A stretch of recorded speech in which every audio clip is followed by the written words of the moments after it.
It is one of the most enduring, revisited legends in both literary and cinematic history. And yet, perhaps not surprisingly, as this seems to be the case with other long-lasting legends, many of today's most recognizable elements of the story of Robin Hood are, relatively speaking, the most recent additions. Where does the legend begin? Well, the answer is complicated, and perhaps not entirely answerable, but the famed outlaw's origins do seem to exist in at least some level of actual historical truth. A court register from Yorkshire, England in the year 1226 details the seizing of property from an outlaw named Robin Hood. A 1354 record from Northamptonshire tells of an imprisoned man named Robin Hood, awaiting trial. These are only two of many different historical records attached to the name, leading some historians to believe the legends are not necessarily based on one actual person, but rather inspired by the moniker somehow becoming a common alias for outlaws in various times and locations throughout England. The earliest recorded versions of the Robin Hood story feature a quite different version of the character than modern audiences might recognize. The original versions of the tale, dating back to the 1300s, do not feature a Robin Hood of noble birth, or a former soldier in the Crusades, both today common features. No, the original Robin Hood was a yeoman, a freeborn commoner and true outlaw, who stole from the rich not to give to the poor, but only for his own benefit. He worked alone or only with a small band of supporters, and seemed uninterested in romance. Maid Marian, the Merry Men, the Hidden Camp in Sherwood Forest, the Sheriff of Nottingham, these would all be later additions and renovations made to the story over time. One of the more significant changes to the legend was the idea of Robin as a former crusader, and loyal subject of King Richard the Lionheart, and therefore enemy of the usurper Prince John. This reworking of Robin's origins and motivations seems to have developed in the 16th century. Before this, most versions of the story featured Robin as a total enemy of a king named Edward. Some have pointed out that making Robin a supporter of Richard, and often depicting him as driven to his outlaw ways only during the misrule of John, makes the story more conservative and hierarchy supporting, especially since it's at this point that Robin was also often written to be a noble lord himself. However, for those interested in depicting Robin's exciting adventures on screen, this change allowed for an intriguing opportunity, as the notion of Robin himself fighting in Richard's Third Crusade, and then returning home a wearied, battle-hardened veteran now ready to take on John, became a common aspect of the legend. While the real-life Crusades are of course an extremely complicated subject in matters of religion, warfare, and morality, they nevertheless offer additional action elements to Robin's story. And while many of the best-known adaptations, particularly those aimed at younger audiences such as Disney's Robin Hood or 1938's Adventures of Robin Hood, have not surprisingly avoided the idea of Robin as crusader, it's been difficult for more recent tellings to resist. War sells, and if you can justify large-scale scenes of warfare in what might otherwise simply be a story of some men in a forest upsetting the rule of a corrupt regent, by not only making Robin a soldier, but even showing his former war exploits, well, all the better, right? It seemingly offers a lot of what action audiences like to see on screen. Perhaps this is why Hollywood just can't seem to quit the character, and why the legend continues to evolve with more and more tweaked and updated retellings. The year is 2018, and only 8 years after Universal's failed attempt to do the same, Lionsgate and Summit Entertainment are now ready to try to launch one of history's most enduring legends into the next big action franchise, with Robin Hood.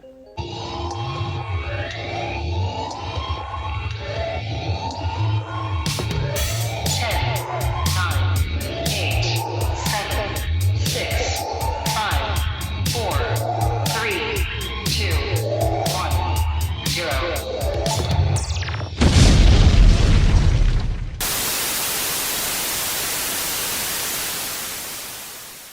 Welcome once again to Failure to Franchise, the show dedicated to some of Hollywood's most infamous mistakes, missteps, and misfires. This is Trev. And I'm Chris. Thanks once again for joining us for the second episode of New Year's Robin-lutions. Last episode we looked at Robin Hood 2010, and this episode, Robin Hood 2018. So within one decade, we got two Robin Hood epics. Yep, so. Different studios, different filmmaking teams, different attempts. As we said, this is just a story that Hollywood cannot let go of, and we'll talk even more about that in this episode. But Chris, why don't you start by telling us a little bit about the 2018 Robin Hood, because I have a feeling a lot of people have already forgotten this movie exists. Yeah. Isn't that crazy? It's only been like two and a half years around? Yeah, that's nuts. directed by Otto Bathurst. This is his first and only theatrical feature. He's kind of a premium TV director, actually. He's popped up for His Dark Materials, Peaky Blinders, and he's directing a couple episodes of Halo for Amazon. Yeah, Amazon. and perhaps most notably directed the first episode of Black Mirror. Yes. The classic, Prime Minister has to fuck a pig episode. Yes. Classic. It is written by Ben Chandler and David James Kelly. Also, their first and only feature to write. The budget of the film is $100 million. Domestically, it made $30.8 million, and worldwide, it made $86.5 million. Deadline Hollywood actually calculated that it lost the studio around $84 million. Yeah. So quite the bomb. Critically and financially on this one, but we'll get into that. There's another important name I think we should throw out. I don't know if you know. Let's not the biggest star power maybe of this episode, but behind the scenes. Do you want to mention that too? Yes, this was actually produced by Leonardo DiCaprio. Weirdly, I didn't watch the marketing prior to this, but is his name anywhere to be seen? No, I don't think so. I think this was very much and maybe that's the way he wanted it. Maybe this was because it certainly, that was shocking to me. Without giving anything away about how I feel about the movie, or we'll have a whole discussion about that later. This didn't feel like the kind of movie I would assume Leonardo DiCaprio would produce. Yeah, and if you tell me, if you just tell me offhand that DiCaprio is going to produce a Robin Hood movie, I can picture that. I can start forming that movie in my head. I don't think this is that vision I would have at all. No. Yeah, it's so you got to wonder how hands-on was he, because I know this is something his production company kind of picked up. But maybe just so let's just get right into it, because we talked about this is our second Robin Hood episode this month, and in the last episode we talked about how Robin Hood is a property and this I hate to say IP, because it's just this legend that's been around forever, but it's this legend and story that Hollywood has been fascinated with for a long time. And as I said, I think a lot of people grow up liking Robin Hood, and I think a lot of kids still play Robin Hood when they're younger. They see stuff like Disney's Robin Hood. Robin Hood is a character that pops up in various cartoons and various things, so everyone knows the character Robin Hood. Maybe DiCaprio is just one of those, maybe he was just a fan of the character, saw an opportunity to make his own, and then I could see it being the case where his company bought it and then he kind of passed it off to other people and wasn't really, I don't think DiCaprio was on set every day, or checking in that often. That would be my guess. It's probably reminds me of a little bit of, sometimes what Platinum Dunes does. With Michael Bay, it's his name's on it, but he doesn't even see the dailies. He has no idea what's happening. It's so funny when people bring up Platinum Dunes and they get so on their anti-Michael Bay run, and it's that company is really fuller in form, and Michael Bay's name is just kind of used to get that company going, I think, and then they very much seem like the creative minds behind Platinum Dunes. So, and I myself have mixed feelings about Platinum Dunes, but I'm just saying, throw the hate at the right people. Sure. But why are we talking about Platinum Dunes? We're supposed to be talking about Robin Hood. Let's remind people a little bit, maybe, how we feel about Robin Hood, the property. We mentioned it a little bit on Robin Hood 2010, but I'll say for myself, I'm always aware of the character, but my number one Robin Hood is the Foxx. And the Disney animated classic is my numero uno. It's nothing's beat that one for sure. Yeah, I mean, like I said last time, it's the same kind of boat where I'm always down for a good Robin Hood movie. I understand why people are attracted to it. It's a very classic legend with some great themes. Same kind of, I love Robin Hood, Prince of Thieves. I love the Disney Robin Hood, and I am a big fan of the Errol Flynn Adventures of Robin Hood as well. And then anything else, I don't know. I've seen some other stuff, can take or leave a lot of it, including last episode's 2010 Robin Hood. Actually, I can't even take that. I just want to leave it. That, as I said, that was one of my least favorite movies we've done on this podcast. Now, at the end of that episode, I predicted, because neither of us had seen the 2018 Robin Hood, and I predicted that if nothing else, I would think it was better than the 2010 Robin Hood. So that was a cliffhanger. So in a little bit, folks, we'll find out if that lived up to my prediction. Did you sign up for the Robin Hood stock trading app or anything? Did you jump on that thing? Nope, never did. No. Good. Yeah. Actually, I did, and I'm bankrupt, and I need a. Oh, great. Yeah. That's why I'm doing this podcast. Anyway. No, but I have ordered a bunch of Robin Hood NFTs. You think those are going to go over well? I think those are going to go great, and it's absolutely not a Ponzi scheme. No, okay, good. Exclusive digital characters that they can have on their phones 24/7. It's the future. You can't just sell food to people. You lure your customers in with some good pancakes and french fries, and then you fuck them with some NFTs. That's what we're gonna do. And if you just believe in NFTs, then I believe in NFTs, and then they believe in NFTs, and we make all kinds of fucking money. That's a pretty goddamn good idea. Do you think we half our audience just tuned out because they're just like, oh, bunch of NFT heads? Yeah, I think we're okay. Okay, good. So, why do this again? Within a decade, less than a decade. Why do this? Well, that's the fascinating thing, right? So these are both movies that are kind of interesting in terms of behind the scenes stuff. This isn't as interesting as the tumultuous road that the 2010 Robin Hood had. Yeah. I think what's more interesting about this one is the overall kind of environment this film is dropped into, or where it comes from in the time, because this isn't the only Robin Hood movie we could have got at this time, right? This is just the one that ended up winning out. So do you want to briefly talk about how at this moment, not, as you said, only a few years after the massive failure of the Ridley Scott Robin Hood, there was like 3 different Robin Hood projects vying to be the one that makes it out of the gate and is the next attempt. Yeah, not including this one. There was one from Disney, Nottingham and Hood, it was called. Yep. And it was going to be in the vein of Pirates of the Caribbean. They wanted to hit that theme park, swashbuckling tone, and it was meant to set up the huge global franchise brand that is the Disney machine. But that obviously didn't happen. Also, at the same time, Sony bought something called, what is it called? Hood? Yeah. They bought a script for $1 million called Hood. And this was going to be their attempt at an Avengers universe revolving around the Merry Men. Now, Trev, this might ring a bell from when we talked about King Arthur, Legend of the Sword. For sure, yes. Which is a great episode. Please, listeners, go back, listen to that one if you haven't. But we theorized, well, they talked about they wanted kind of like this cinematic universe to spawn from that. Now, we actually theorized that the subsequent movies should have been based on the other Knights of the Round Table, and then leading up to some sort of team-up film. Now, like, what is going on in Hollywood? Like, it worked one time. That's it. It worked one time. Well, yeah, and I agree with you, but feeding off of your question from just a few moments ago when you said, like, why again? Why only 8 years after the Russell Crowe Ridley Scott movie do we get another attempt at this? I do have a theory. Now, I don't think this is the end-all, be-all answer, but I want to throw something out. And I briefly mentioned it to you in a text, Chris, but I want to see if you think there's any validity to this. Because it should be noted that in between the time of the Ridley Scott film and this one, another thing that does drop into pop culture in 2012 is the CW series Arrow. Of course, based on the DC character Green Arrow, who is very much a Robin Hood influenced superhero, kind of same general idea, superhero who's dedicated to fighting a lot of social injustice and kind of the higher powers and the corrupt, elite. And so we get this 2012 show Arrow starring Stephen Amell. It becomes, widely popular. It does spark its entire own Arrowverse on TV, which is still continuing today with shows like The Flash and Supergirl, Superman and Lois. But what's interesting about that show, I'm not sure if you've ever seen it, Chris. I was a fan of the show. But it was very much a reinvention of Arrow, or of Green Arrow. Not super similar to the comic book version of the character.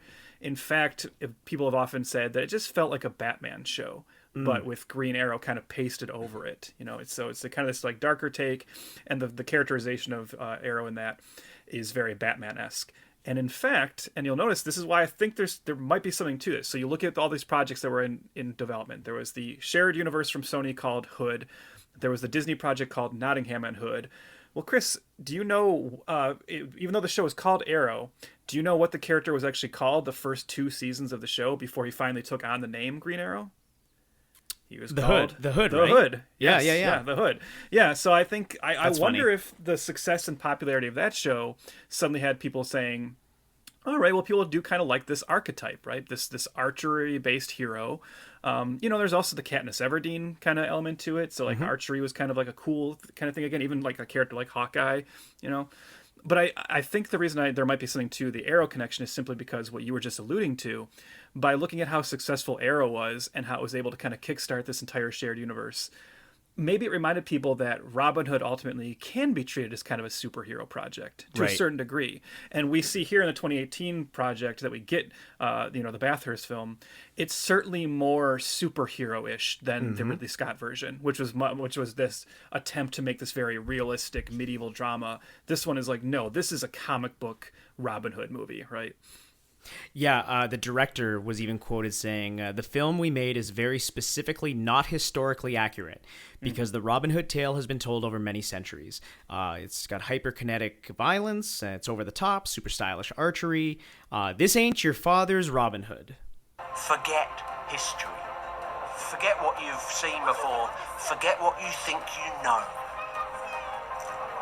This is no bedtime story. Yeah. the movie might as well stop like every 10 minutes and scream that at you, I think. So we always talk about how what casting would get us like shocked in the MCU at this point. And I think the go-to is actually Leo DiCaprio. I think that's the last remaining actor in all of Hollywood that if he signed up to be in an MCU film, I would shit my pants. So maybe going back to the original question, maybe he was a little bit involved. They got the pitch that this is a superhero version of Robin Hood, and he's like, you know what? They're making a lot of money. I don't think I'm going to be in these movies. Let's make some bank. And he was very wrong. Let me dip my toes in those waters, but yes, not putting my face in front of the camera myself. 100%. And I always say not to keep pushing this. This is the last time I'll bring it up. But if anyone does not believe this might be influenced by the CW's Arrow, I beg you to just look at how Taron Egerton looks as Robin Hood in this, the costume and everything. It very much looks like Stephen Amell as the Hood or Green Arrow in the later seasons. It's so, to me, indicative of that show. Well, speaking of Taron Egerton, maybe that's a good time to talk about The Leading Man. Yeah. This is coming off of Kingsman, so I actually love Kingsman. The first one. The first one I think is just a balls to the wall action fucking killer movie. I absolutely love that movie. One of the giant surprises of that year. Huge. I remember going to see it and being like, this looks kind of fun. And just, like you said, I was just absolutely blown away by it. Yeah. Not so taken with the second one. No. Kind of baffled by the recent news that they were doing a fourth one, considering nobody went and saw the third one that just came out. But whatever. I do think coming off of that, I do remember that moment where Taron Egerton did seem like, oh, this guy's really going to blow up. Yeah. And he was kind of instantly a very in-demand actor. Chris, do you remember that at this, not necessarily the same time, a few years prior to this, coming off of the first Kingsman, he was also one of the names that was in contention to be the young Cyclops in the X-Men films. Ultimately loses out to Ty Sheridan, but he was in there as well. And I just feel like he, by Kingsman's box office performance and by his performance, which was really fun in the film, I think he instantly became one of those shortlist guys who probably every movie like this, he was at the top of the list. Can we get Taron Egerton? Yeah. And that's exactly what Bathurst said. He actually, when he was planning the film and getting it running, this was in conflict with Taron Egerton's schedule for Kingsman 2. So he almost wasn't Robin Hood, but actually Bathurst pushed the production and convinced the studio to wait. He's quoted here saying, "I wanted to find someone who was accessible and who seemed real, and Taron is that guy. He's incredibly charismatic and charming, but he also has serious intensity." Which I agree. I like. Yeah. I think that's a perfect encapsulation of Taron Egerton, the actor. Yeah, no, I agree. He is very damn charming. You enjoy watching him on screen. He has that thing where he's so handsome, right? But he still can seem down to earth. He's playful, but can seem serious. And they're right. All those qualities treated him so well in Kingsman. I can see why you would feel like that's going to equally work well for a character like Robin Hood. Yeah. The weird thing, though, Trev, is Egerton's never proved himself to be such a box office draw. He's not. Okay, we love Kingsman. We love him in it. But would you say Kingsman is an ensemble piece? Yeah, I would. Not only would I say it's an ensemble piece, I'd also say it was a movie. It was like a surprise hit at the time. And I think it was a movie that was sold on concept and the look of the action more than any singular piece. And if there's any casting thing that drew attention, it was the idea of Colin Firth being in an action film. Totally. Like that was oh my God, the romantic comedy king is doing like an action movie and he's awesome in it. And when people heard that, they felt like they had to see it. People certainly liked Eggsy and took to Edgerton, but I think you're right. Now, to be fair, we often talk about this. I think Edgerton unfortunately came about in a time period where nobody is really a box office draw anymore. Good call. This is something we have talked about quite a bit. There's just no movie stars anymore that are carrying audiences to the theater. It's all people are coming to see particular franchises or particular brands. So could Taron Egerton have been more of a box office draw if he'd popped in like the 90s or early 2000s? I mean, this is a time travel scenario. I'm not saying baby Taron Egerton would have been carrying any movies. Could you imagine baby Egerton, banging that chick in Kingsman? And can you imagine baby Egerton just playing Robin Hood in this movie that we just watched? Baby Hood. Oh wait, now that I said that, Hollywood's listening, and we're gonna hear that got greenlit. So I know, but it's gonna be called Babies in the Hood, and it's gonna be the late John Singleton will be credited. All right, R.I.P. R.I.P. One love. You're saying not a box office draw, and also this movie kind of released at a weird time too. It was actually delayed. I'm sure you saw that. Oh yeah. It was slated for the beginning of 2018 and then pushed to Thanksgiving, the holiday. And unfortunately, it went up against Ralph Breaks the Internet, the Wreck-It Ralph sequel, Creed 2, The Grinch, Fantastic Beasts, and Bohemian Rhapsody. Mm-hmm. So this movie got clobbered in retrospect. And it's funny when you hear that group of films too. I think at the time, probably a lot of people like me were like, man, all of those except for Bohemian Rhapsody are going to be huge. That's the one that became a cultural phenomenon. But it's weird that he also, speaking of that, he goes on, Taron Egerton goes on to play Elton John in Rocket Man the next year, which I've heard is the far superior film of the rock legend biopics of the last couple of years. Yeah, that's what I've heard as well. I haven't seen either of them, but that's definitely the take I've gotten.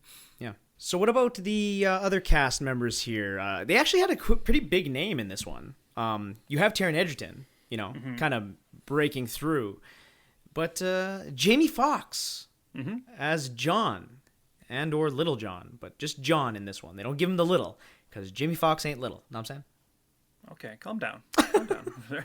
I mean, he's a big personality. Do I need to come mop you down, or what's going on over there? I said he was a big personality. I don't know. Okay. Jamie Foxx. Jamie Foxx is one of those actors where I have a hard time figuring out not how famous he is. He's obviously famous, but he's one of those actors I have a hard time clocking how popular he is and how much of a box office draw he is. Wouldn't you agree? Because I feel like if you look at his overall career, I think it's like a lot of up and down. And I don't know if that's indicative of like his overall talent. Well, I don't think that's the case, but maybe just his choice of projects. He's not necessarily the best at choosing projects, I think. No. Particularly like kind of, post-Oscar, I think he's kind of had a rougher go than I think maybe some people expected. I would even say one of his best films is one of his first big films, Collateral. Like that was 2004. And then, of course, he wins for Ray Charles in the same year. But then after that, he's doing, like, Stealth. Dreamgirls, I thought, sucked. The Soloist. Valentine's Day. All right. Due Date. Yeah. But then he shows up in Horrible Bosses, and he's hilarious. And then Django Unchained, and he's incredible. He's fantastic in that, yeah. Yeah. Yeah. We talked recently, he took the role from Will Smith, because Will Smith is boring now. Yeah, well, yeah, he's an idiot. I love Jamie Foxx in Baby Driver as well. So when he's used right, he's fantastic. He's the only non-problematic cast member of Baby Driver. Yeah, you're probably. Well, I don't know. What about Lily James? No, she's good. I like her. No, she's good. Yeah, she's alright. And now we say that, and like to be fair, I've stopped paying attention to all these celebrities. There's probably something horrible in Jamie Foxx's past that we're gonna get canceled for ignoring now. So. Don't sick them on us, please. If there is, all I'm saying is sorry. We just have stopped. There's too many. Let's just say they're all. They terrible. all suck. Yeah, they all suck. Taron Egerton, we're looking at you, buddy. We know you did something like that too. Oh man.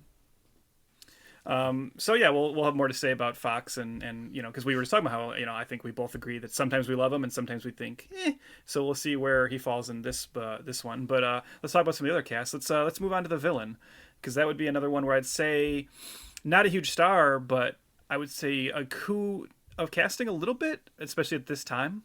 Oh yeah. Mr. Villain himself, Ben Mendelsohn. Yeah, who I did not know was in this until he came up on screen. As someone who had didn't have much familiarity with this movie, and I have to say Ben Mendelsohn is the kind of actor to where when he came up on screen, Chris, I wonder if it was true for you because you just said you didn't know either. I had this there was this definite feeling of okay, at least I know something is going to be entertaining here. Yeah. He's the Peter Stormare of this movie. He is, yeah, because as you just said, Mr. Villain, and just always a delight on screen. Yes, and you're he just nails it out of the park every time. This is not too well. Obviously, this is 10 years after something like when was The Dark Knight Rises? 2012. 2012. Okay, so not too long after that, but also kind of in the wake of Rogue One and like that. So definitely that was a coup. He's playing the Sheriff of Nottingham in here, a character that was essentially meaningless and only in 2 scenes in our previous Robin Hood film, but is finally rightfully restored to his main villain status in this version of the telling. Yeah. Mm-hmm. Another cast member, I don't know how you would, I don't want to maybe give it away yet, but there's another co-male lead sort of supporting cast in the form of Jamie Dornan. Yeah. Mr. 50 Shades of Grey. Mm-hmm. That's really all I know him from, honestly. And by know him from, I mean aware of those movies. Well, so I think he's finally... he was one of those guys, with the 50 Shades of Grey thing, I think, as one would expect, kind of instantaneously, I felt like he was getting shit on a lot, right? You saw that with him and Dakota Johnson. I feel like Dakota Johnson has already broken free of it to a certain degree, mostly because she talked shit to Ellen to her face, and people love her now because of that. But beyond that, I think she's put in some really strong performances since then, too. And I feel like now people are finally starting to give Jamie Dornan a chance as well. He is great in the British show The Fall, which was this kind of serial killer procedural show with him and Gillian Anderson. He played the serial killer. He was awesome in that. I just recently, this past year, loved him in Barb and Star Go to Vista Del Mar. If anyone hasn't checked that movie out, it was kind of this sleeper comedy hit of the year where, I don't know if you've had any inkling to check that out, Chris, but I highly recommend Barb and Star Go to Vista Del Mar. And I think you'll see most people who do love the movie will point to him as being the surprise of that movie, just how funny he is in it. And it's one of those things where now you're like, man, I really want to see him do more comedy. And I've also seen him getting a little bit of not that we put much stock in the Oscars, but I've seen him getting a little bit of Oscar hype for Belfast this year as well. Oh, so, yeah. Yeah, so I think things are turning around for him after, he did that, I think he did the Robert Pattinson thing. He signed on to a franchise that he knew would make him a lot of money and allow him to just kind of do his own thing for a bit afterwards. Totally. And you can't be mad at that. Well, moving on from the boys of the movie, we should probably talk about the one female lead playing Maid Marian, Eve. What's her name? Eve Hewson. Eve Hewson hasn't done a lot. No, hasn't done a lot. Apparently, quite acclaimed in the Steven Soderbergh show The Nick, which I have not seen. It's definitely a show I've been interested in because I've heard good things about it, and I quite like Clive Owen, but I never checked it out, so I was pretty much entirely unfamiliar with her. However, I did look her up, and Chris, apparently you are not aware of this, but I don't know if I'm going to blow your mind right now. So Eve Hewson, let me tell you a little bit about Eve Hewson. Okay. Her full name is Memphis Eve Sunny Day Hewson. Now you're probably thinking to yourself, wow, what kind of parent would give their kid such a long, pretentious name? Well, let me tell you who her parents are, Chris. Because she is from Dublin, Ireland, and she is the second daughter of activist Allie Hewson. Now, that might not mean much to you, but her father is a very famous rock and roll singer named Paul David Hewson. And if that name means nothing to you, perhaps that's because his stage name is Bono. I was about to say Bono. Yep. Yeah. She is Bono's daughter. Wow. All right. Okay. Well, that makes a lot more sense. Which leads me to wonder why this movie does not have a U2 theme song. Couldn't she have talked Daddy into throwing some U2 credit this? Yeah, just a cameo, Yeah. Oh, wow. That is, wow. Yeah, I'm kind of at a loss for words. I'm not even a big Bono fan. No, But I mean, I love like 80s U2, but modern U2, well, yeah. Yeah. But that's interesting. Again, it's making more sense now. Where she's Yeah, I mean, not to get into that talk of perhaps like nepotism, but beautiful children of already famous people tend to have some ins into the business. again, not there's anything wrong with that, but No. it's sometimes it works amazing. Sometimes it is, bought and paid for. Yeah. That's okay. Yeah, I will, but yeah, we will say to go on just a quick another sidebar here. Sure. I'm definitely of that camp that gets very, very annoyed actually when people like really heavily criticize that whole nepotism thing. Yes, and talk same. about all these young, why is this actor's son getting into acting or now? It's like, well, if you grow up with celebrity parents, that's the world you live in. Mm-hmm. Doesn't it make sense that these are the kids who kind of go like, yeah, I spent my whole life on movie sets or in this like celebrity culture, and I got interested in the arts as well. Like, of course, those are who gravitate towards that. So whatever, back off, people. Yeah, 100%. And that really rounds out the cast, the main feature players in this one. And honestly, Trev, there's not a ton production-wise on this one, unlike Robin Hood 2010, where the script went through fucking $10 million of changes. But this one didn't have much. So even with me trying to do the research or do my own research for the show, I was on page like 7 or 8 of Google searches, okay? And I came across something that was pretty interesting, and it may be a little sidebar before we get into the film proper. But typically speaking in Hollywood, we find out when there is a tragedy. We find out when somebody's injured with a stunt, or a gun goes off by accident, which is something that we're going through right now in Hollywood with the Alec Baldwin situation. So it usually makes big news. To name a few, shall we? Probably the two biggest ones of all time, the Crowe. Brandon Lee gets shot with like a blank by accident or something happens with the gun, but he dies. So Bruce Lee's son. Twilight Zone, the movie. This is a very serious and upsetting one where John Landis really wanted to do he was the director, one of the few directors in the film. And he wanted to film some aerial stunts, but it was a lot of high winds, and people told him, don't do it. We advise against that. Well, he pushed through, and it actually involved a bunch of fire and firefights and, a low-flying helicopter. Well, unfortunately, it killed the main actor and then 2 children. Yes. So this is one of the most horrific tragedies in Hollywood was the Twilight Zone one. And recently, other than the Alec Baldwin one, we heard of the Resident Evil, the final chapter from 2017. We did some episodes on Mila Jovovich. She's near and dear to our heart. But her stunt double, throughout actually all of the Resident Evil movies, question mark? I believe so, yeah. Well, she was in a motorcycle stunt that her arm was severely pulverized that needed to be amputated. Luckily, she surved. But the injuries, I mean, if you look into that case, it's actually pretty horrific what happened to her. Yes. Because it's not just the arm. Like, she, her, a lot of, like, facial injuries, and, yeah, it was really, really bad. The fact that she's come through it as well as she has, I mean, she'll never be able to be a stunt performer again, which is so awful, because you could tell that was, like, what she loved and everything, but it is quite miraculous that she's just at the point she is today. Yeah. There's actually somebody else who actually died on that set, hey? Yeah. Ricardo Cornelius. An unsecured car slid off of a rotating platform and crushed him. Yeah. And then recently, Deadpool 2. A stunt performer, Joy Harris, was killed riding a motorcycle.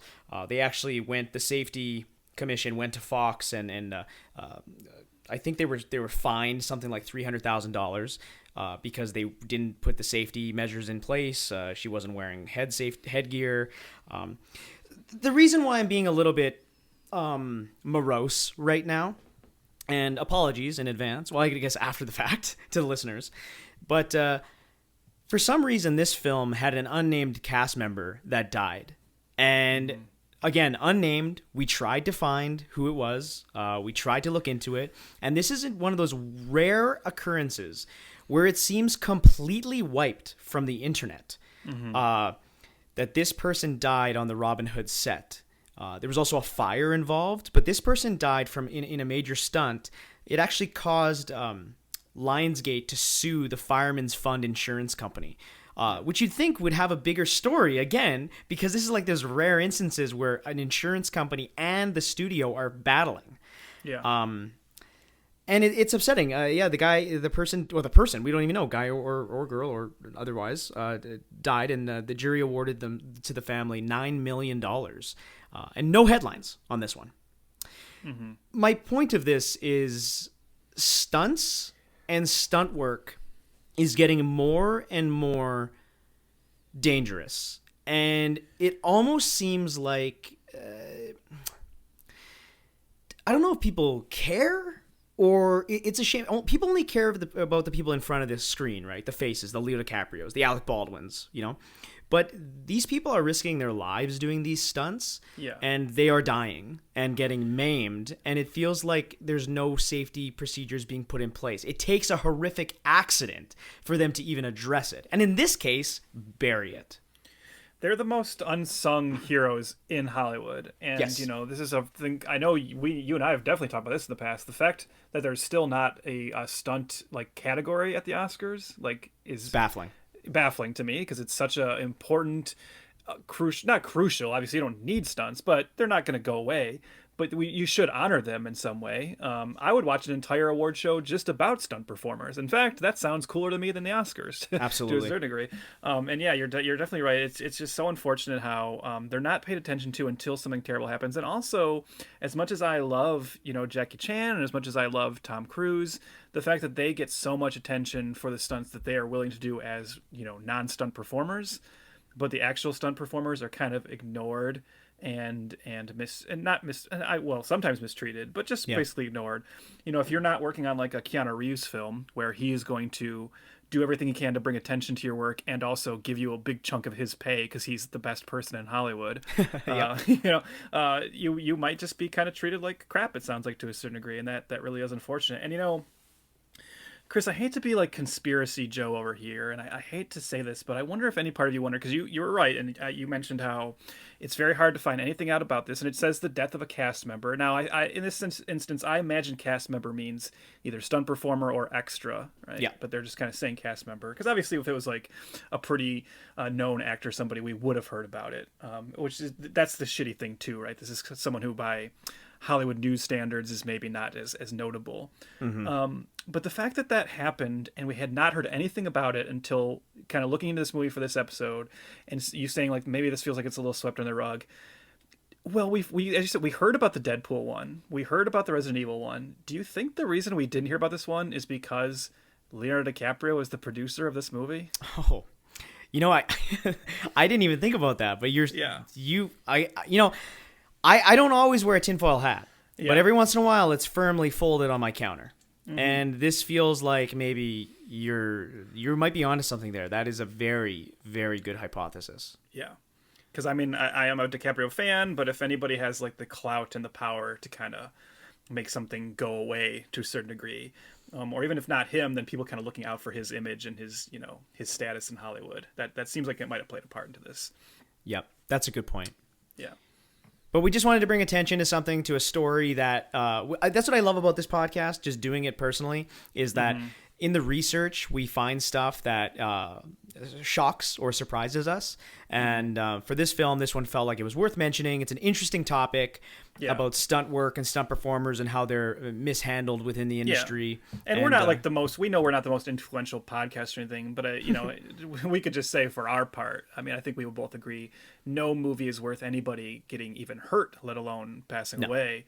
And so anything that could be done to like better protect these stunt performers and make sure all these stunts, even if it takes, look, I like practical stuff as much as the next person, but this is one of the benefits of, CGI stuff is nobody's getting, maimed or killed with that kind of stuff. So I don't know. It's awful whenever you hear about something like this.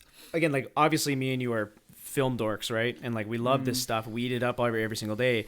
But in the grand scheme of things, these people are just playing pretend, okay? Yeah. They're putting on dress up and they're playing pretend and they're reciting lines that were written by somebody else. It's all bullshit, but it's fun and it's entertaining. Yeah, and that's all it should be. And it's not taking away from like what the stunt performers do, because a lot of them they really do love doing it, and they should be able to do it, but let them do it in the most safe circumstances. Let them control the entire environment.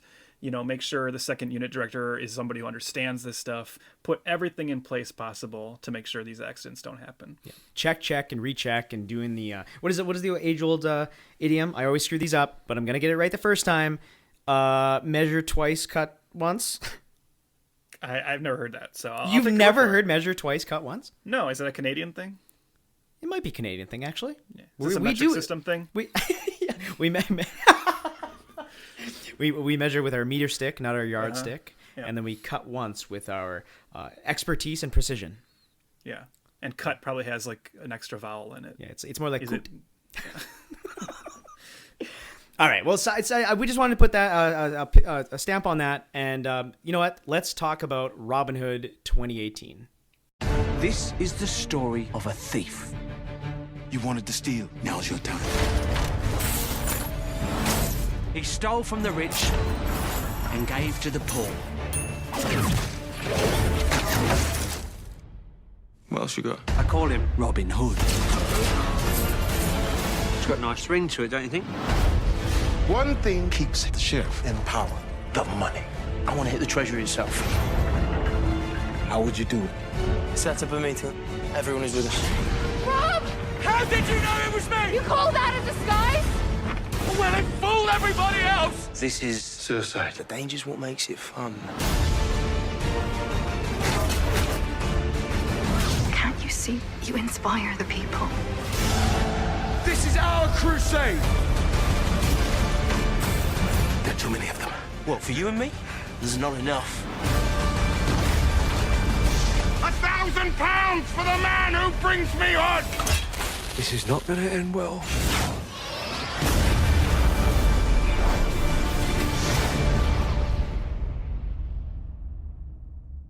All right, Trev. Well, last night I watched a movie where a rich man goes off to a faraway land, becomes disenfranchised with the way things are, only to return to his home, train in martial arts, and take up the mantle of a masked vigilante.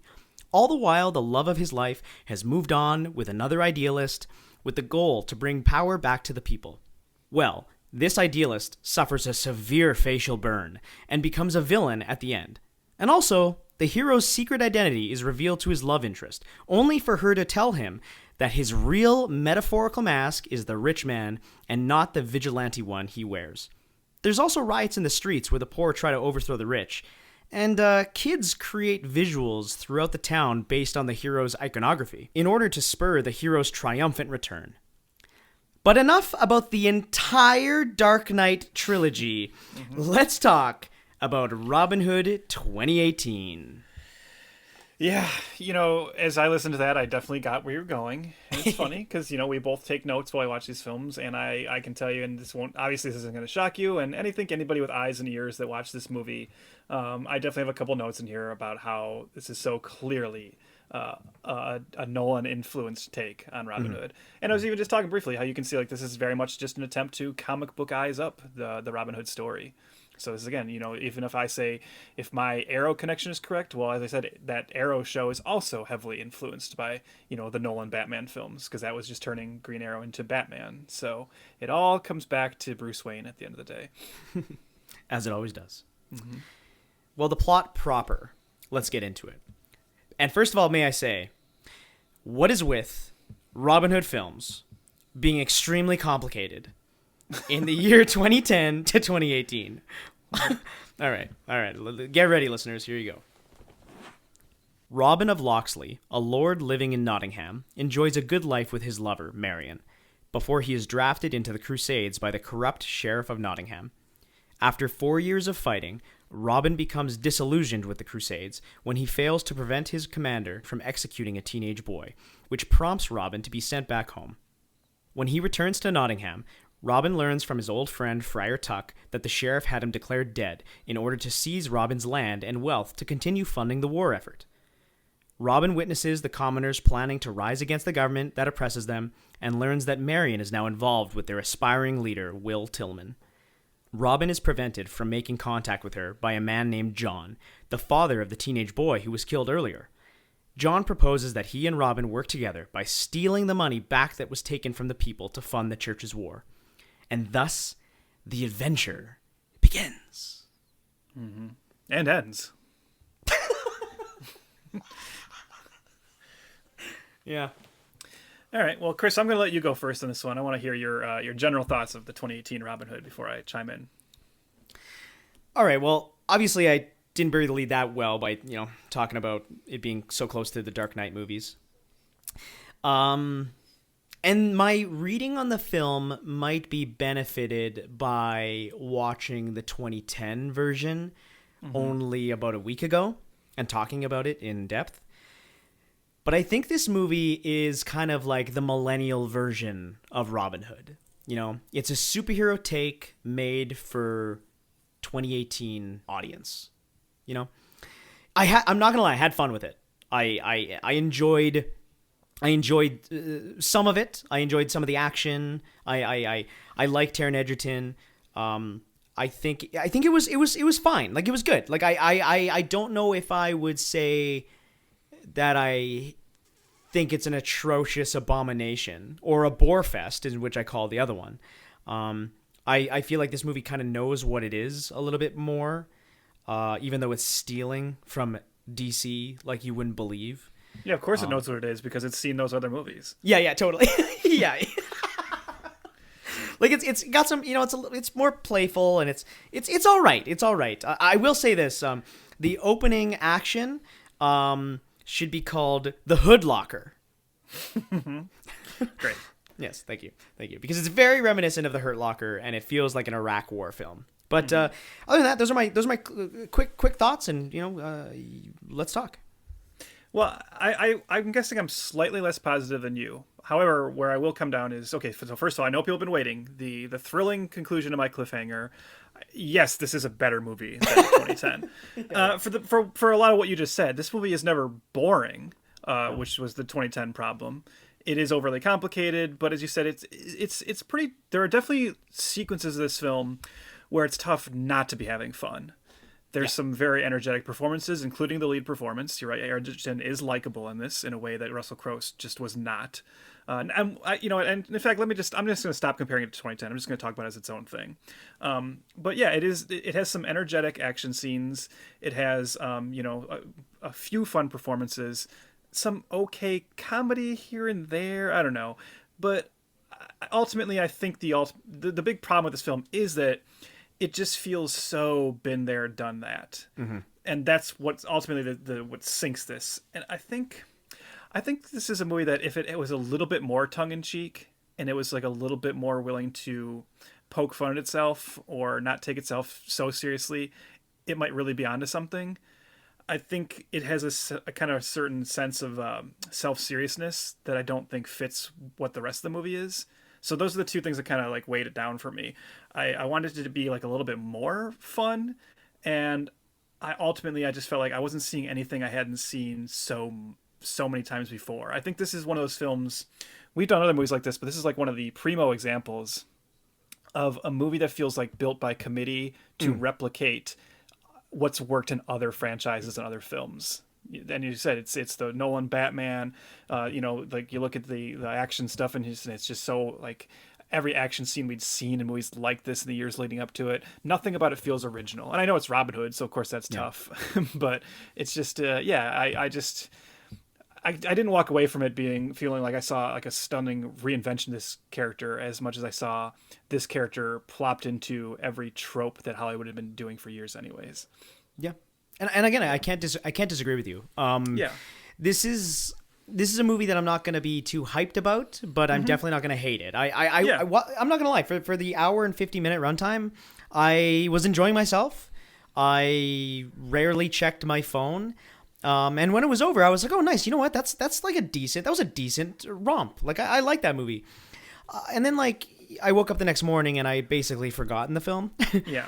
So like I think it's a good time while you're in it, but it very quickly leaves your brain.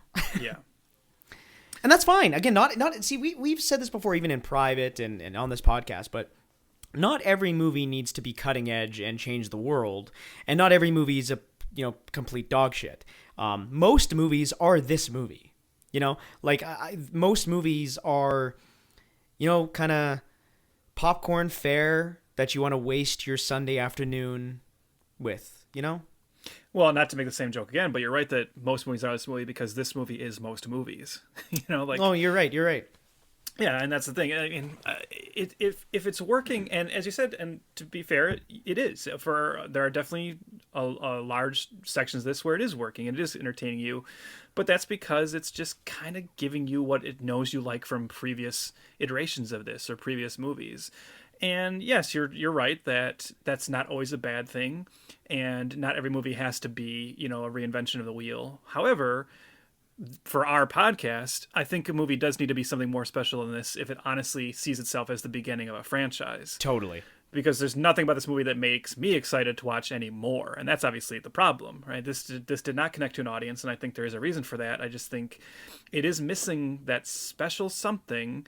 I think a lot of the casting is dead on. There's a couple of exceptions. I think there's a couple of bad performances in this, but I think the casting is well enough that if they had a better script and did push the envelope a little bit more, maybe there would have been more of a call for Robin Hood: The Adventure Continues or whatever. But when it ends, I was just like, oh, okay. Yeah. And I think, and I know I made the joke right before I talked about the plot, right? Why can't Robin Hood movies just be that he's a nuisance to the sheriff? Why can't he just go around, be a playful, fun, energetic character, and just talk shit to the sheriff, steal from him, give it back to the poor, and this is just the fucking movie? Why can't we just have a tight 90-minute action adventure movie that is just him being, I don't want to call Robin Hood a dick, but him just kind of being a playful or lovable asshole? Like, I don't know. It's weird that 2010 wants to be this realistic, gritty, historical epic, and then this movie wants to be Arrow / The Dark Knight. Mm-hmm. And both movies completely losing the plot because it's so heavy and there's so much stuff going on, when Robin Hood at its core is just a very simplistic theme. It's a very simplistic tale. That's the reason why it survived hundreds of years. I don't know how to, I'm an idiot. I don't know how to fix Robin Hood, but I definitely know that these two outings are not Robin Hood. Well, we mentioned last time that this whole kind of revisiting Robin Hood for us started when we decided to watch Robin Hood Prince of Thieves about a year ago. Yeah. Because there was that internet article that was kind of taking some digs at it. And not to rehash that entire discussion, but for all the flack that Robin Hood Prince of Thieves gets today, I think people should look at that and compare it to these two films as we didn't know what we had until we lost it. Because you're just mentioning why do they keep giving us Robin Hood origin stories instead of just having a movie about Robin Hood be about Robin Hood? And here we have two films we just watched, the 2010 and 2018, only 8 years apart, both of which we don't even get to him living in Sherwood Forest with the Merry Men until the very end. That's the end of both movies.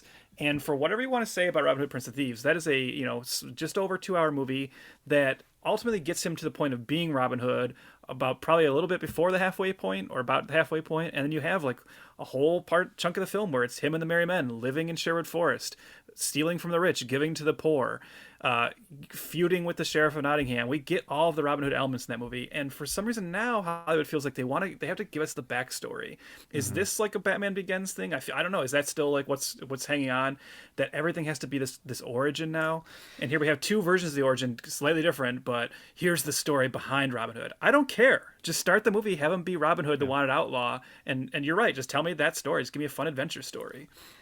It shows that Hollywood just continuously financially bankrupt. All right, not fine. Sorry, actually, some would say in this one financially bankrupt, but creatively bankrupt, I should say,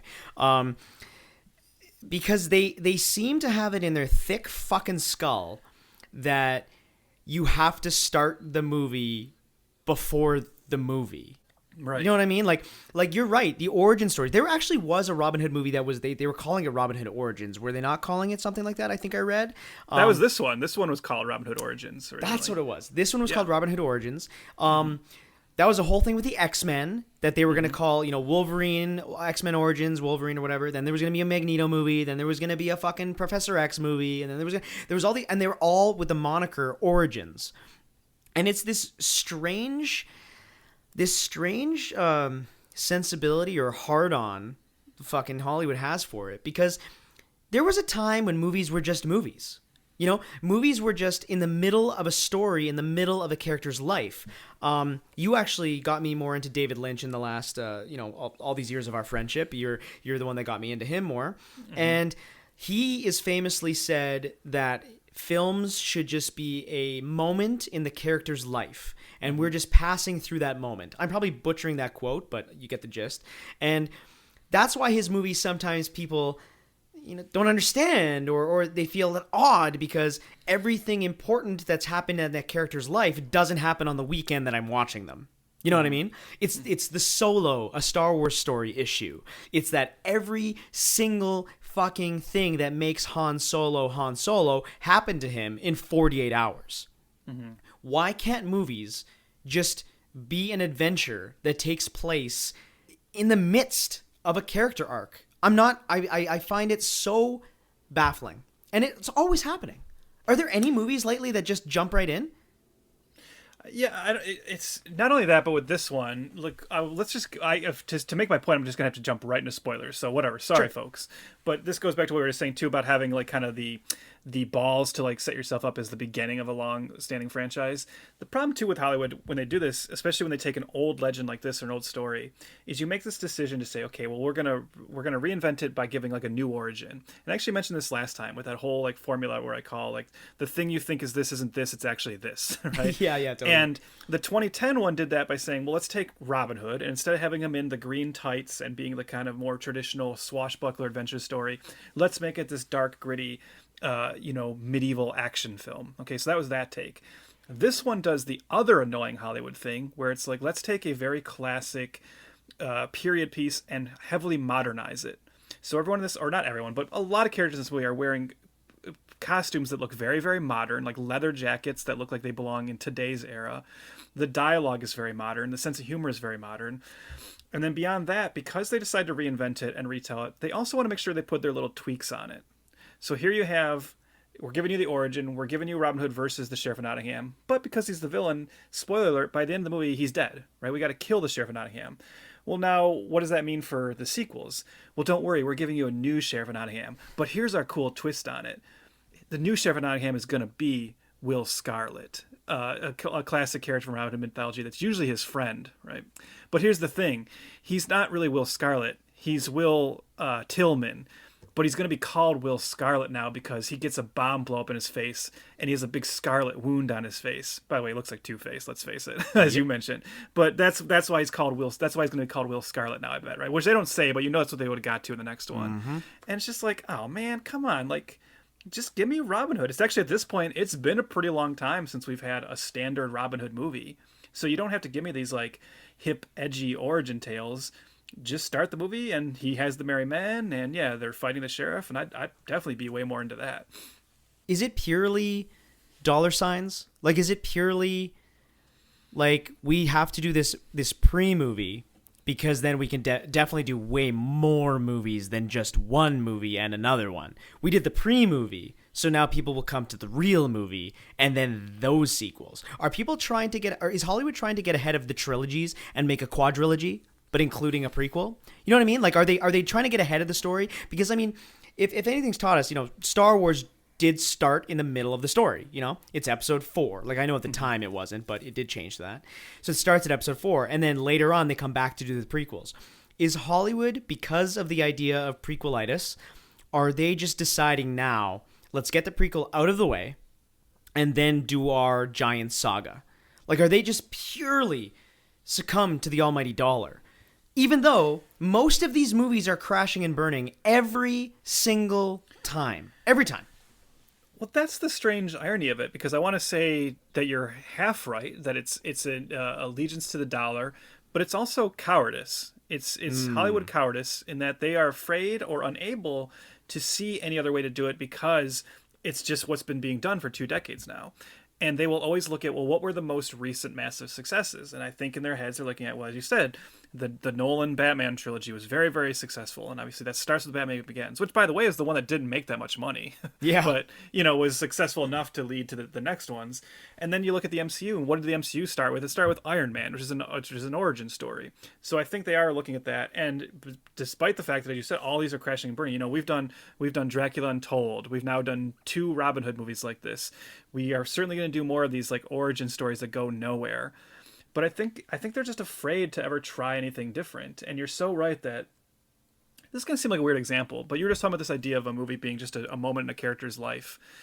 A film like Die Hard, a movie that everybody loves, you know, it's like this action classic. And that is just something that happens to John McClane.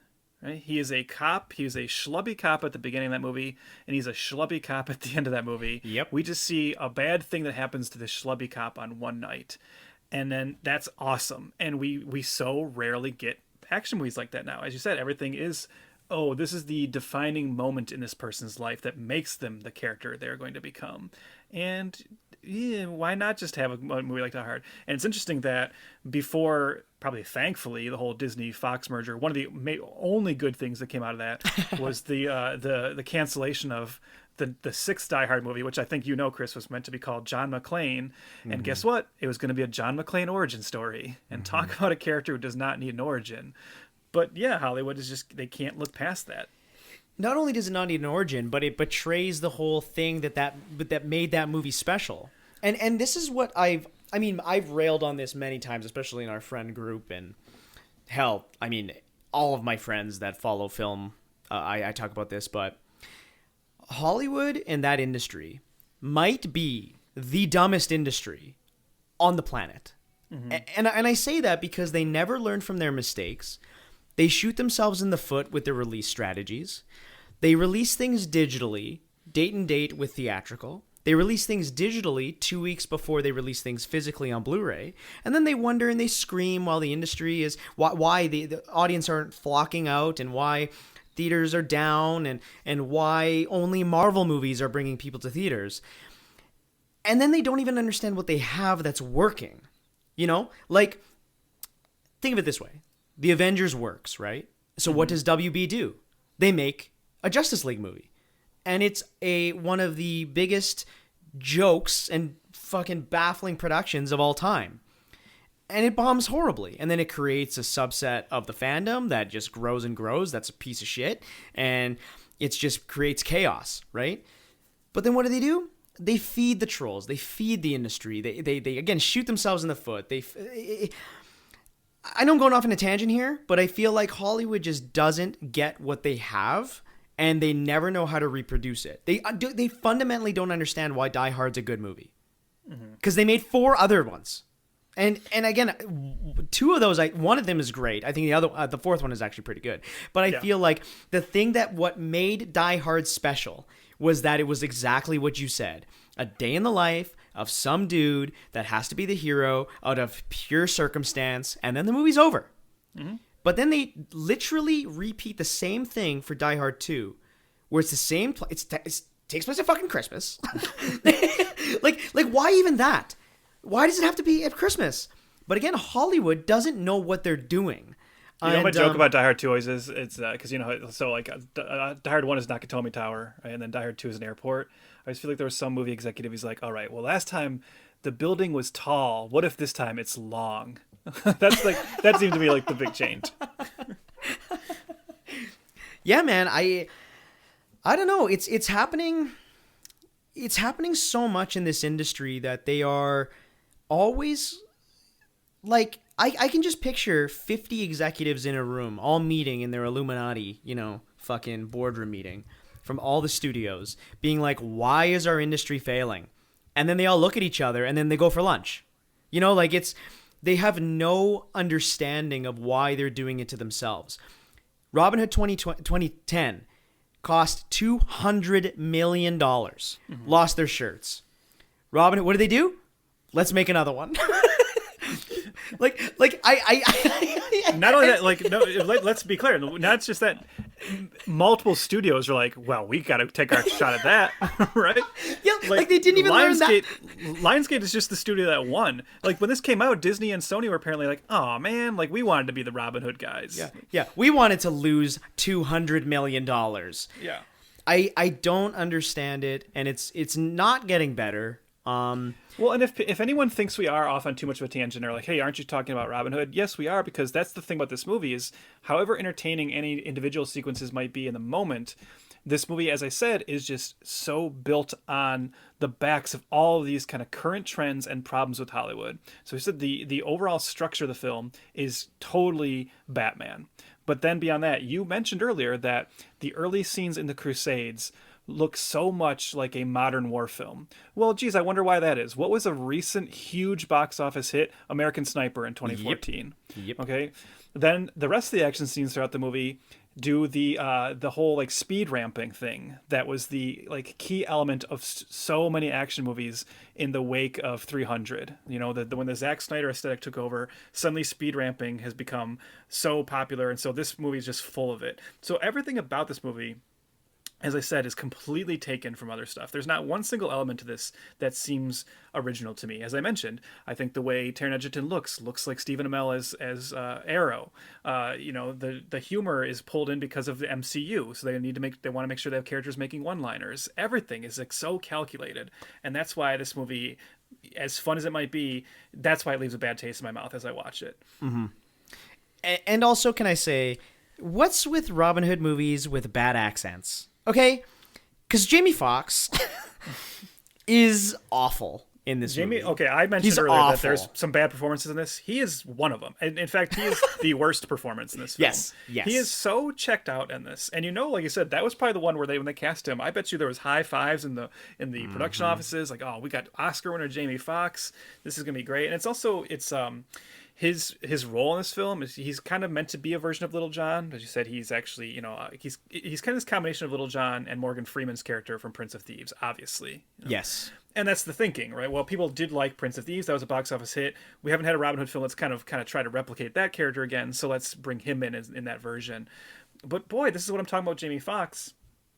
He's one of those actors I think you can tell when he cares, and I definitely think you can tell when he doesn't care. Mm-hmm. And he did not care making this movie. This seems like a paycheck movie for sure. In all my years of war, I've never seen anything like it. That's why I chose you.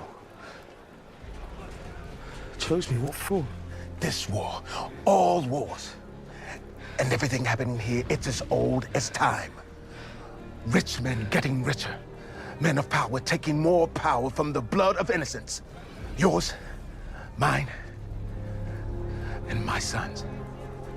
He's awful. He's the worst. He's the worst performance in it. And again, I like Jamie Foxx. I'm not like I like him overall, but you were right in the in that you can never really clock him. You know, like, is he great or is he just right place at the right time? Yeah, I think if he gave it his all every time the way he does in something like Collateral or Django, he could be one of the greats. Yes. And I just don't think he cares enough to do that, which is unfortunate. But, hey, he's making his money. More power to him. Yeah. I host a podcast. What am I doing criticizing Jamie Foxx? Yeah. A podcast that cost us money. So Yeah. And even if we're like talking about the movie, we can start kind of taking some digs at certain things. Like even the logic of his character doesn't make any sense. This movie is again, it's kind of built on sequences, but once you start to like put together the logic of the film, it doesn't really hold up.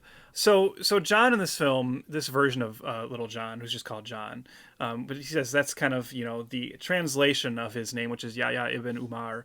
He's an Arabian who Robin Hood encounters during the Crusades. As you said, he saves or attempts to save his son from execution, does not. But because he tries to, that puts John like in his debt, essentially. He sees how good Robin Hood is and goes, hey, you're a white oppressor, but you're one of the good ones, essentially. And follows him back to England and decides to help him with this. Now, once he gets there and you see everything that's going on with the Sheriff of Nottingham, using the Crusades to actually try and take down the king with a crooked cardinal, played by F. Murray Abraham. We didn't even mention that, too, but whatever. Who cares? I like F. Murray Abraham, but he's just doing generic bad guy in this. Mm-hmm. But anyways, then John comes to him and says, okay, Robin, look, I know you're upset that your girl has like shacked up with a different guy now and they took your land while you're gone. But here's the thing. Let's do this complicated vigilante plot where you become this vigilante, you call yourself the Hood, you can't tell Marion about it, and we'll take down the power system like that. And I don't believe that this guy would come up with that plan as opposed to, let's just kill all these fuckers. And in fact, there's so many scenes in this where Robin has perfect opportunities. He's in multiple sequences in this movie, he is in a room alone with the Sheriff of Nottingham or the Cardinal, and he could just kill them. He could just kill them and end this. And it's like, and not that I'm saying like brutal murder is what the hero should do in a film, but you do wonder why he wouldn't. You wonder what is the purpose of doing all this kind of subterfuge, having himself come back and do I know the answer, it's because of Batman. But the whole thing with him coming back and being Robin of Locksley again, but playing Robin of Locksley like this kind of shallow playboy, that's his public identity, and then he has the Hood. And you're like, why is he doing all this? Why was this John's idea? The movie never answers these questions. It assumes we won't ask those questions because we know it's a Robin Hood movie, and we know this is what he's supposed to do. He's supposed to be in conflict with the Sheriff of Nottingham. So that's it. And that's where the thought stopped. And that's, again, like, I just wish somebody had taken the time to say, okay, well, let's justify these choices. And let's justify this whole plot. The whole time I just kept wondering, John keeps telling him, you can't tell Marion that you're actually the Hood. And I just like, why? Why can't he? And in fact, the movie seems to realize that because once she figures out he's the Hood, it doesn't matter. It doesn't change anything. Yeah. So, yeah, I don't know. When you're right, you're right. And people and plot are put in place for the sake of this is what this movie is. You know what I mean? Like it's not there's no reasoning behind it. There's no logical steps to get to where we go. Yeah. And like you said, it's so funny. I didn't even think of that. Like, yeah, Robin could have killed him killed the sheriff or even the fucking cardinal throughout this entire thing. Doesn't, but then does anyways. And and fucking strangles the Sheriff of Nottingham and hangs him. Right. And at that moment you're supposed to be like, yeah, I finally got him. And they're like, well, wait, but he could have finally got him like 20 times before. Yeah. He the reason he did it now is because it's the end of the movie. Like that's the only answer to that question. Yeah, you're right. That's so funny. Yeah, things are just happening because that's what a movie should do. And especially a Robin Hood movie. And to that end, let me ask you also, because I think we both liked Taron Egerton in this. I think he's an entertaining screen presence, and he's definitely charming and likableness. That said, did you ever feel watching this movie like this version of Robin Hood actually cared about the people? Like there was nothing about him in this where I felt like him taking on this Robin Hood identity was out of concern for the people and what was being done to them, as much as it was him just looking for personal revenge, being angry about losing his woman, losing his land, and then being kind of talked into it by John. And then the movie tries to have that moment near the end where he kind of suddenly realizes, oh, I'm doing a good thing. But I don't know if I really bought it. It comes so far along. And up until that point, if I'm watching a Robin Hood movie, I want to believe Robin is actually this champion of the little people. And he never feels like that in this. No, he doesn't. There's not enough time or any time given to him actually witnessing the atrocities of the rich over the poor. If anything, he just witnesses that the 50 Shades guy has done a lot of things to his woman. and that'll turn a guy crazy. And then become a vigilante and run around killing people with a bow and arrow. So, that too, like you watch the movie and you wonder, okay, why is Marion with this guy? There's nothing about him that seems like, because we know from her. Well, they're hot. From what the movie. Well, yeah, I guess they're hot. They're sexy. That's what it is. They're hot. They're sexy, and that's what it is. This is like I said before. This is a millennial version of Robin Hood, where you just need two hot actors, spinning around, kissing each other, and looking longingly into each other's eyes. You don't need the backstory. You don't need to see their first meet cute in this type of film. You just got to get, right now the audience signed up for Robin Hood. We signed up that Maid Marian's in it. Okay, what do? Well, we want to make it hot and sexy for the teen audience. All right, well, let's hire these two people. And that's all the work we need to do. Well, that was it, right? And so then when Robin of Locksley was declared dead, Maid Marian said, okay, well, who's the next hottest guy in Nottingham? Well, okay, it's this Will guy, so I guess that's who I have to hook up with. Because there's nothing about Will's characterization where you believe that she would be interested in him. They play him as he's kind of this like leader in this town, but he's kind of an asshole the entire movie. Yeah. So, yeah, he's never likable. And I think that's actually that's to a disservice to the movie as well, because like imagine how much more effective the end would be, and how maybe more excited you would be by his betrayal and him becoming the new sheriff at the end if it ever seemed like he really was friends with Robin, or he was this like good guy, or heaven forbid the love triangle actually be interesting by having him possibly be, you know, just as good of a boyfriend or just as good for Marion as Robin is, but can't have that. No. So yeah, it's almost like he could have just been Harvey Dent. You know, that's why that movie works so well. You see the White Knight, you know, fall down. You know, you see him turn to being a villain. In this one, you're right. Will is just kind of a dickhole the whole movie, and it's even trying to say that the people are going to rally around Will as well. And it's like, well, this guy has no charm or charisma anyways. So like, why am I going to follow this fucking guy? You know? Yeah. Like, just because you're good looking? And again, that's the answer. Yeah. Because he's just good looking. You know, yeah. These are the three hottest people in Nottingham. So I don't know, but I to say something positive, Ben Mendelsohn is the best part of the movie, right? Oh yeah, he's great. Yeah, yeah. You know he's just doing Ben Mendelsohn, but that's very, very welcome in a movie like this. You know what I love about Ben Mendelsohn is that first of all he has a great name, number one, but the big part about him is his voice. He's equal parts imposing and charismatic. You trust him, but you're also put off by him. But his lisp he has, it almost soothes you. You know, like he's obviously a bad guy in the movie, but that lisp to him, I don't know, it adds a certain presence that's not generic at all, and especially in a villain. You know? Well, you know what it is it's endearing. Yes, and that's the word. That's why he's such an effective villain, because you're exactly right. I know we've talked about this in previous episodes. I'm trying to remember who it was. It might have been with me complimenting the performance of the villain in Speed Racer and saying one of the toughest things to do in a villain performance is play someone who's clearly a bad guy, but you believe that you could be seduced by them. Mm-hmm. And I think Ben Mendelsohn is the current reigning king of that, to where you're exactly right. He's so clearly smarmy on a certain level, but with that little lisp and just with how gentle he can get, you also 100% believe that he is a bad guy who could fool everybody, including you. Yeah. You could totally get wrapped up into this guy. And some movies have learned that you can actually use that to your advantage very well. The prime example being Captain Marvel, where they decided to like flip the script on that, saying, hey, if Ben Mendelsohn's good at that the one way, he's probably good at it the other way, where you can play him like a villain and then reveal he's actually a good guy.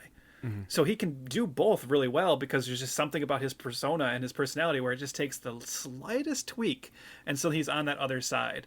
And not to say that he's ever trying to be super likable in this. He's just a piece of shit the whole time. Yeah. But it is that thing where you're right. He's like so lovingly and over the top like smarmy that you kind of can't help but love him. And even like there is certain times in this movie where you're just kind of rooting for him, you know, because he's more interesting than the heroes. So fuck it, like. Yeah. You want to see fear? I'll send my men to raid the mines tonight. Now. When that's done, I'll take the commoners for everything they've got, from their piss pots to their pocket coins. And when that is done, I will burn their shit slums to the ground. Just to remind them they're not the people, they're my subjects. That satisfy you, priest? Yeah, 100%. Yeah, yeah, and again, I know we mentioned Bono's daughter, Marion, played by Eve Hewson. Mm-hmm. She was your favorite actress, right? Okay, I mentioned that there were two lackluster performances in this, and you know we don't like to shit on actors. Take your shot. Take your shots. But man, is she boring in this? Mm-hmm. Like the total like wet blanket, and that's too bad, because because Taryn is actually pretty fun, you want there to be some real chemistry here. This is like one of the love stories of the ages, right? And you like, you know, think of like how energetic Cate Blanchett was in the 2010 film, which was otherwise kind of like a nothing burger, but she was like so lively, and this made Marion, because like, and they even are like playing her like this kind of like, you know, this revolutionary Bernie bro version of Maid Marian. Mm-hmm. But boy, she just, unfortunately, this Eve Hewson doesn't bring anything to the table, and I'm gonna chalk that up to. Well, she brings a couple things to the table. All right, calm down. But I'm just going to Her chalk it up to... skills. Her skills. Mm-hmm. Yeah, we all know. I'm going to chalk it up to script and direction because I haven't seen her in anything else. And I'm going to give her the benefit of the doubt and imagine she's probably much better in other things. You know what that Marion character needs? It needs a performance like a Carrie Fisher. You know, it needs like a, you know, like you nailed it by saying an age-old love story, you know? They need a Han Solo, Princess Leia relationship. Because Taron's giving it his all. I genuinely think he's good in this movie. But she is just staring at him blankly. Again, she's very attractive. Oh, yeah. And I would stare at her as well. The cops are on their way now. But for real, like she's just not. She's giving nothing back. But also attractive in a way that feels way too modern, right? Am I crazy? Like, did this bother you as much as it bothered me? And not to say it's like a deal breaker, and I get it. This is something movies do now. But she looks very modern. As much as I love Ben Mendelsohn, he has like a very modern haircut in this. The clothes, like everyone's jackets just look like they went to and bought them at like Abercrombie and Fitch. Yeah. You know, yeah. It did. I don't know if it bothered me because I was just like, all right, they're doing something different for... I mean, not really different, but you know what I mean. Like, I think this benefits a little bit from us watching 2010 before. Sure. But it didn't bother me too much. I will say the Ben Mendelsohn outfit did bug me. I mean, not bug me. It. I was very aware of what I was watching. I was aware of what he was wearing. And Abercrombie Fitch, H&M, looks like he's wearing some nice digs in the year 2018. You know what I thought about the Ben Mendelsohn outfit? Was was there any part of you that felt like they were kind of trying to make him look like Krennic? Yeah. Yeah, almost exactly. Yeah. Yeah. Hell, he's playing it like Krennic. Oh yeah. Yeah. So, and again, that's fine. I think he's a great character in Rogue One, but yeah, like you said, this movie's just stealing from everything else. It's not even paying homage. It is straight up ripping it off. So if you like The Dark Knight, if you like Arrow, if you like Rogue One, if you like modern shit in like historical drama epics or whatever, I mean, you'll have some fun with it. Again, this has been a long conversation that's gone multiple directions. I still don't think this movie's bad. I think it's fine. Like I enjoyed my time watching it. I wouldn't watch it again. I would just be watching all the other movies, I guess. But yeah, it's funny because like what you just said, and I'm going to echo it with, this is probably going to be one of the most confusing sentences I've ever uttered, but if you've seen this movie, you'll understand it. This is like one of those movies where I look at the Rotten Tomatoes score and I go, wow, that's definitely too low. Yeah. However, it is a bad movie, but it's not that bad. But also, I kind of understand why that score's so low. If you can track that, like I get why like people didn't like this movie because it is bad. But at the same time, you're right that it's like, well, but it's also kind of entertaining while you watch it. So it's one of those confusing ones where I'm not so worked up that I want to shit on it, even though that is what we've been doing. But once it's over and you start thinking about it, then you start to get a little maybe more worked up about it. Yes. Where you go like, oh well, yeah, that movie tricked me. That movie tricked me into being entertained at the time.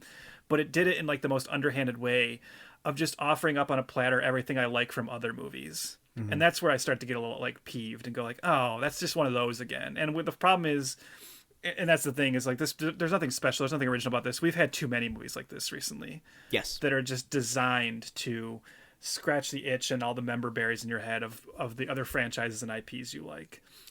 You know, one of my favorite things about this movie, though? Actually, one of my favorite things about Hollywood making Robin Hood movies is having the exact same ending. As the previous one? Yeah. The exact same ending. This movie ends with the new Sheriff of Nottingham holding up a wanted picture of Robin Hood and declaring him an outlaw. And then Robin Hood shoots an arrow and nails it to the wall. Both of these movies, 2010 and 2018. The identical ending. And it is hilarious that multiple screenwriters with hundreds of millions of dollars in the making, multiple producers, multiple creative assets, watching the dailies, watching this, knowing the history of what not to do, what to do. They just said, we'll just do it again. Well, it's funny because I think in the 2010 episode, I said that was the one scene that felt like a Robin Hood scene. And I'll echo that again here, where you're like, Yeah, it is the same ending, but again, I was like, oh, well, cool. That feels like something I'd like to see in a Robin Hood movie. Yeah. Like, why wasn't this the whole movie? You know what else I thought was funny about the ending? Not the scene before that, where, as I mentioned, they finally get to Sherwood Forest. Mm-hmm. Did you pick up on this? So I know we said this movie obviously did not go through as much screenplay tinkering as the previous one. I mean, that's putting it lightly, obviously, with the 2010 Robin Hood. Yeah. But there was a moment in this that led me to believe there was some screenplay tinkering, and it got kind of sloppy, and they just missed like an edit that they should have made. And that is that very early in the film, Jamie Foxx tells Robin his full name, where he says, my name is Yahya ibn Omar, and Robin, because he's white, can't say that for some reason, even though I just said it, whatever. He's like, and Jamie Foxx is like, well, but you can translate that to John. And so Robin goes, okay, great, I'll just call you John. And then for the rest of the movie, he calls him John.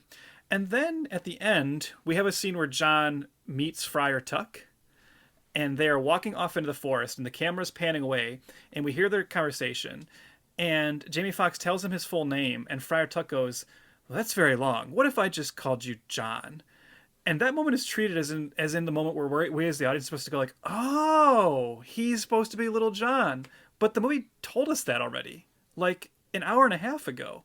It's so weird. I feel like originally that was going to be the only part where he was called John, and then they decided to like clarify that earlier in the movie, and then forgot and still left in that little dialogue exchange at the end. Yeah, they must have forgot, because that is played for a reveal, isn't it? Yeah, it totally is. The tone of it is such a reveal moment. It also seems like it's kind of ADR'd in too. So is it did they forget it, or did they add it and then forget about the first scene? Who knows? This movie's a big old mess, but I mean, you did say that it has the exact same ending of the Russell Crowe one, but I do want to point out the Russell Crowe one does not then end with a bitch and rock song over the end credits. So it does end with a bunch of animated scenes, though. Yeah, you're right. Yeah. So I gotta say, like, obviously Robin Hood 2018. I mean, we probably wouldn't recommend it. I think no. it's like a maybe like a fine background watch if you wanted to. But like, there's some good stuff. But honestly, just go watch, like you said, Arrow or something. I don't know. Yeah, like watch all the things you already like. That's the thing. I can't bring myself to recommend this. However, it's the kind of thing where instead of recommending it, I'll say, if you still have cable and you're flipping channels and it comes on and you're sitting there, you're not. If you leave it on, you might have a good time with it, but do not go out of your way to see this. There's nothing about it that is worthy of that. You wouldn't want to see another Taron Egerton Robin Hood, though? Like, you wouldn't want to see him take another crack at the character? Well, I think, as you said, he is, to me, well, Mendelsohn is the best part, but Egerton is also very fun. So I'm kind of torn between saying, yes, I'd like to see him play his character again, but maybe not in a sequel to this film. I know that's weird, but I don't know. We're getting this whole like weird multiverse crap now. Maybe there can be a Robin Hood multiverse where. No, stop! Don't tell anybody. All right, don't give any ideas. Yeah, stop! Cut that. All right. Anyway, thanks for joining us on New Year's Robin-lutions. I hope it was as enjoyable for you as it was for us. Let's wrap it up with this, Chris. Let me ask you a question. Yeah. Having just watched two films from only 8 years apart, and not being too taken by either of them, where are you at right now with like, if a new Robin Hood project was announced, would you be excited, or do you think like Hollywood should try again, or do you think we need like a 2-decade break from this, or what? Where are you at right now with Robin Hood? Well, I mean, okay, I think the general memory in the world has forgotten these two movies. Mm-hmm. So it might be okay to come up with it. We're a little biased because we just, speed ran through them. But I would have to be guaranteed that it would not be an origin movie. Yes. Like I would need to find out that it was like, I would honestly like an old man Robin Hood or something. Not an old man, but like a Logan or something. Like, give me something different. Give me something. I would be down for a Robin Hood movie because it is a classic character, age-old themes. There's a reason why it's stood the test of time. Maybe not cinematically, but I think that I would need to see the trailer, and they have to straight up tell me, this ain't your grandfather's origin Robin Hood movie, and it's definitely not your millennial origin movie. It is. We're going right in the middle of his career. I know what it'll probably be, and I'm not even saying this isn't interesting to me because I think if done well, this could be cool. But I know I can't remember the name. The name is probably just Marion, but I know there is like a YA book out there right now, which is about Robin Hood has died. He's been killed in battle, and Maid Marian has been his wife for a while. She's now his widow. She decides that the Robin Hood legend has to live on, so she takes up the role. She puts on the hood, and she goes out and she becomes. And that just sounds like that's like. Hollywood has to be salivating at like the idea of that because that again ticks off all the boxes right now. Yeah, Ruby Hood or Robin. It's an androgynous name. Mm-hmm. Well, moving on from Robin Hood, we're heading into February. Trev, love is in the air. Valentine's is on the way. Romance seeping into our every pores and also out of our pores. Know what I'm saying? Ew. So because you're working blue this episode. What was it about this movie that just got you worked up? I know. I've had a few. Yeah, you're right. Anyways, yeah, but because it's such a romantic, loving time, we thought that we would go into February Frights 3D. Because February 1st, we are looking at Texas Chainsaw 3D from 2013. A big reason why is because there's a reboot coming out in February, correct? Yep. Yeah, Netflix original. So just in time for Netflix to reboot Texas Chainsaw Massacre with a movie that we will probably end up doing in a few years on this podcast. We will look at one of the previous reboot attempts, Texas Chainsaw 3D. And then the day after Valentine's Day, February 15th, Trev, this is perfect. This is beautiful. This is exciting. Yeah. We are looking at My Bloody Valentine 3D from 2009. I know I've seen this movie. I do not remember a damn second of it. So for these two, they are going to feel like first-time watches for me. So Failure to Franchise, February Frights 3D. New watches for me. How about you? You've seen both, obviously, yeah? Yeah, I've seen both, and I don't want to talk already about how I feel about both, but I've certainly seen both. I will say for My Bloody Valentine 3D, and I'm sure maybe you remember this as well. Maybe this is why you saw it.